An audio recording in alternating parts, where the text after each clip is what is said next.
It's now time for your Saluki radio preview for the High Point Panthers before Christmas break. It's for the Salukis, True, Jamal, Coach Watson. Good to see all of you guys. Let's go ahead and transition into the High Point Panthers. This is a team 11-2 on the season. Coach Watson, they've only had one true road game this year, and that was in Greensboro against UNCG. So this is going to be their first true road game outside of the state of North Carolina. Of course, that excludes their MTE where they played Missouri State in one of their two losses. Biggest things that have stood out about the Panthers in your eyes when you've been able to watch them and dive into their numbers? Quality depth. They're so deep at the guard spot.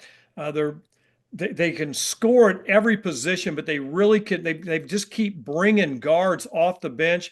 And he's like Coach Nagy. It's hard to sub, guys. It looks easy to play 10 guys, but when you're pushing the buttons, it is not easy to do it.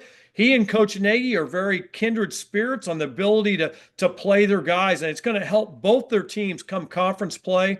But then I talk about the guards. Then they have big guys. They have a 7-footer. They have a 6'10" guy coming off the bench. They're arguably their best player is 6'8", a guy that Coach Huss will say is probably their best creator and the guy that can really distribute the ball as well. So a lot of quality depth at every position, but man, are they long across the board. Jamal, when I caught up with you at practice, we were talking about Jiffa, who was first team All-League a year ago for this High Point program, and he was the sixth man for this group. So he didn't even start last year. That impressed you just enough about Jiffa and his role with this team now, of course, being a starter, averaging about 14 points per game. Yeah, and I think it just goes back to say, kind of piggyback off what Coach Watson said. It shows the depth that they have. Like Southern's played against some teams where they were able to exploit some of those mismatches that they had. I think when you switch off, you won't be able to exploit so many of those mismatches 1 through 4, and they got a ton of size at the 5.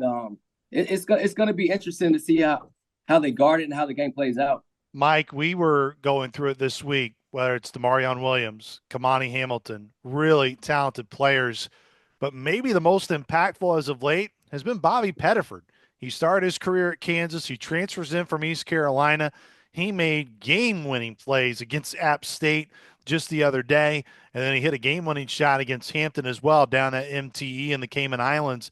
Pettiford is a baller, and as we heard Coach Huss tell us, he's a guy that arguably is their biggest playmaker.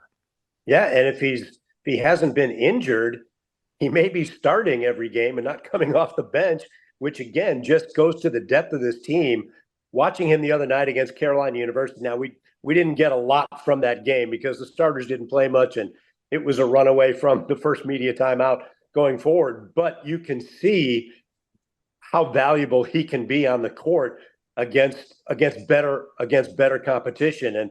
And Southern cannot go to sleep when they bring in what would be a second wave of players, because they're capable of making an entire line change, if you want to go with a hockey term, and bring in 5 new guys, and they're not going to lose all of that, where a lot of teams, when they bring in that second unit, it's definitely noticeable. And Southern also has the ability, I think, if they can get the big guy, Bodo in some foul trouble. Hildebrandt's been the guy that has come in, and he's more of a pick and pop guy outside, which means Southern might be able to take advantage of some things on the insides with their height. But Bodo, the freshman of the year, preseason all-conference this year, a legit 7-footer, and Coach Huss said a wingspan of 7'8".